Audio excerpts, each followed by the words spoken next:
It's that time of year, the world is swirling with all of the New Year energy, and we're reflecting on what this New Year is going to look like.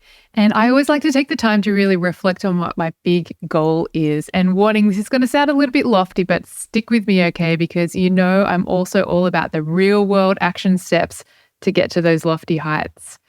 My big goal is freedom. It's up here on my wall, it's in big letters.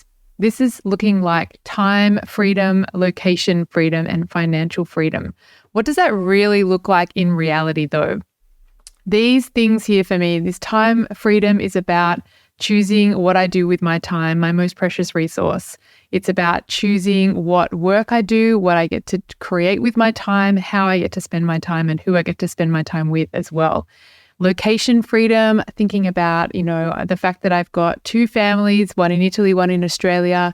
Where do I want to be able to work from? Do I want to have some ties to a particular place, or do I want to have that freedom to move between places as I would like to?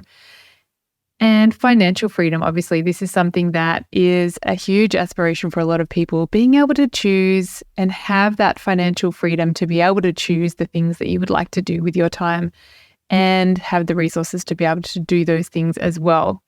What does this really look like in reality? Well, for me, those stepping stones to reach big goals like time, location, and financial freedom, they look like breaking things down into annual and then quarterly and monthly and weekly and daily bites. These little steps that we can take to get to where we want to go. And at this time of year in particular, that looks really like setting annual intentions. And here, no pun intended, I'm being very intentional about the words that I'm using. So why intentions and not resolutions? Resolutions, fine, no problems with using the word resolutions, but I feel like intention is somehow just a more active word. And so I went and had a little bit of a look at the definitions, because often I have this kind of idea in my mind about what the words mean to me. The real definitions here from the online dictionary: resolution. This is a firm decision to do or not to do something. So, you resolve to do something. You make the decision to do it. It's kind of like the pre-step to intention. And then the definition of intention is a thing that's intended, an aim or a plan. So you're intent on doing it, the plan to implement and reach that thing that you decided to reach in the first place. Maybe all of this is just a little bit of semantics, but I think that language is pretty important. And the words that we use to describe the world around us, the words that we use to describe ourselves, that inner voice we have, I think these are really extremely important. So being intentional about these words is powerful. And so in keeping with this, my intentions for 2024 are directed towards the word that I'm choosing for 2024. So my word for 2024 is trust. What does this mean and what does this look like? Well, join me as I go deep on a few different levels of what this looks like for me and what it could look like for you as well in 2024. And I'm also going to be sharing an invitation for you to get that intentionality that you might be looking for as we start the year out as well. So let's jump into this episode. Welcome to A Creative Odyssey. I'm Ryde. I'm a designer, an entrepreneur, and online educator obsessed with all things design, quilting, and creative business. Whether you're a seasoned quilter or you're just starting out, whether you're passionate about design and textiles, or whether you're a creative business geek who loves to nerd out on all the moving parts that go into making a creative business thrive, you are in the right place. I'm excited to share insights from my Creative Odyssey with you as I navigate design, creativity, and growing an online business on this journey as a creative entrepreneur. Are you ready to explore the possibilities of design and discover the world of creative business? It's time to embark on a Creative Odyssey. Well, welcome to this episode of A Creative Odyssey. I am excited to jump into this episode today. I'm going to be talking a little bit about why I chose the word trust for the year 2024. And what I really want to do in this episode is to break that down a little bit for you to give you some insight into how I'm looking at this, both in my creative work, my business, and in my personal growth for 2024. And this is all about really tying it into the fact that as creatives, as creative entrepreneurs, we're always seeking, we're always looking to grow and to learn. At least that's my experience. And this is something that continues to kind of come back to me and becomes more evident to me as I continue to grow as a creative entrepreneur as well. This relates to you as well, even if you don't consider yourself a creative entrepreneur just yet. And here's how. I've been talking a lot about, design and writing quilt patterns lately. These are kind of like two of the three fundamental phases I teach to anyone who's interested in becoming a quilt pattern designer. We start out with that design phase where we come up with unique design ideas that are really worthy of the investment of our time and love to bring into the world, and that are really a representation of our design voice and what we wish to bring to life. This is kind of that dreaming phase where we're projecting into the future about what it is that we want to see. Then we move into the next phase, the writing phase, where we're getting really into the detail. We're implementing our design, we're making the calculations required, we're creating all of the diagrams we need to explain to somebody else how they can recreate this piece of design that we've come up with. We're getting our instructions straightened out and putting all of those, plus these diagrams, into a professional document that becomes, the quilt pattern that we're writing. This is kind of like the doing phase. So we moved from the dreaming phase into this doing phase, the implementing phase, where we're putting our systems to work, we're producing something in the present moment. And then there's this third phase, right? The selling phase, where we take that unique quilt design that has been transformed into our professional pattern and we're putting it out into the world for others to buy. This is the phase where we're kind of closing the loop on that entire process. We're letting something go out into the world. We're releasing it. We're releasing a quilt pattern so that we can always free up room for the next new idea to come to life and the process to start all over again. And yes, there are some very concrete steps to all of these phases, and I'm going to be going into a lot more detail on these phases in my free upcoming workshop series, 3 Steps to Grow a Profitable Quilt Pattern Design Business. You can head to aliryde.com/register to save your seat for this free upcoming workshop. But right now, I want you to think really big here. We're in this part of the year where we have this clean slate, we have this wide open horizon, things are fresh, the pages of our planner are all crisp. We have that kind of feeling of a restart. It's really strong at this time of year. We've passed the solstice back in December and we're moving through into that new phase of the year. And taking all of that universal energy and keeping our rational brain switched on as well, we can really shape what our year ahead is going to look like by setting our intentions of what we want 2024 to be. Which brings me back to this word that I'm choosing to be my guide in 2024, and that's trust. This for me also looks like 3 phases. It looks like trusting myself, it looks like trusting the process, and it looks like trusting the future. So, at this stage, you're probably thinking, all right, Ali, come on, where are these actionable steps here? This is sounding like a bunch of fluff, the universe and trusting myself and trusting the future. Well, let me explain a little bit about how I came to this word and how it formulates for me. So, trust myself. What does this look like? It looks like tuning into what my internal gut is saying, trusting myself more, trusting my decisions, trusting that I know deep down inside what it is that I need to feel fulfilled, to feel like I'm on a path to creating something of significance, that I'm on this path to growth. Trusting myself is almost like the underpinning stratum, if you like, that supports the remaining 2 aspects behind this intention of trust that I'm working towards.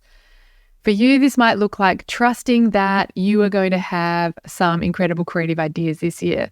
Trusting that if you start creating and putting your designs out into the world, that success that you're looking for, selling your quilt patterns online, this is going to come to you as well. Trusting that your intuition that you want to bring more creativity into your life is something that you want to do and that is right for you. Then the next aspect to this trust is trust the process. Knowing that once I'm tuned into that intuition, I've got that intention dialed in, that the process that I choose to follow, that's the right one. And it's a matter of executing this to the best of my abilities. It means finding that path, sticking to it, reviewing and reflecting on the progress I'm making in order to course correct a little bit as I need to, but really trusting that process, showing up consistently. And this trusting the process, it also includes this kind of healthy detachment from the outcome, right? So not putting all my stock into the results, knowing that if I show up and I do the work and I do the things to the highest of my ability and I create to the best of my ability, I really put myself into my work, that the result will come as a natural outcome of all this. So it's about trusting that and not continually measuring myself up against this stick that says, you're not there yet, you're not there yet, you're not there yet, right? So this runs as well into the third aspect here, which is trust the future. Knowing that I'm tuned into this internal direction, knowing that I have the system, the process in place to achieve the things I set out to achieve, means that I'm able to trust the future. This almost sounds, I guess, a little counterintuitive, almost against what we're always taught, right? That we need to stock up things now, we need to stockpile, we need to store things for the winter. The winter is coming, the future is uncertain, the future is unknown. Whatever it looks like, putting trust in yourself and the process that you have, and then as a consequence, trusting the future, trusting that that outcome, which we can't control anyway, is going to be the right outcome. Trusting that the outcome will be the right one regardless. That whatever happens, we will be where we're meant to be.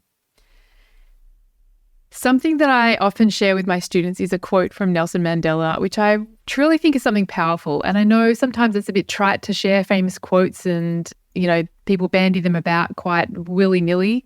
But this really does kind of embody and distill down something that I've really learned and I've come to know as well. So here's the quote that I love to share from Nelson Mandela. I never lose. I either win or I learn. I never lose. I either win or I learn. So just think about that for a moment. This is not about failure to come up against that measuring stick short. This does away with that stick entirely. It's about forward motion. It's about learning and succeeding.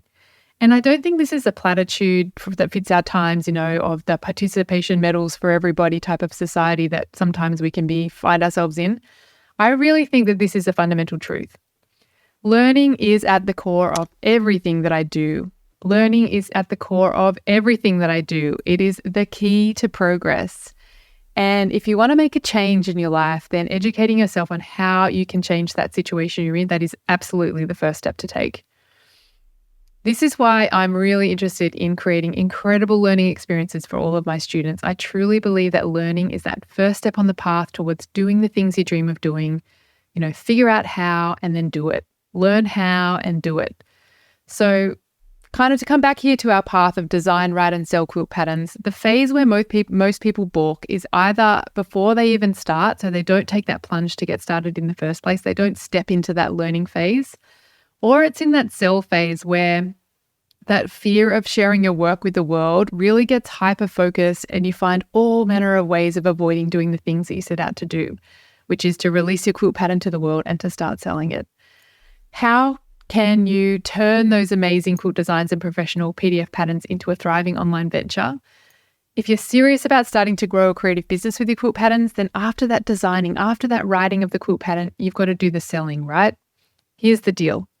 You've poured your heart and your soul into a unique quilt pattern. You've done the hard yards, you've learned Adobe Illustrator, and you've created an incredible professional written quilt pattern.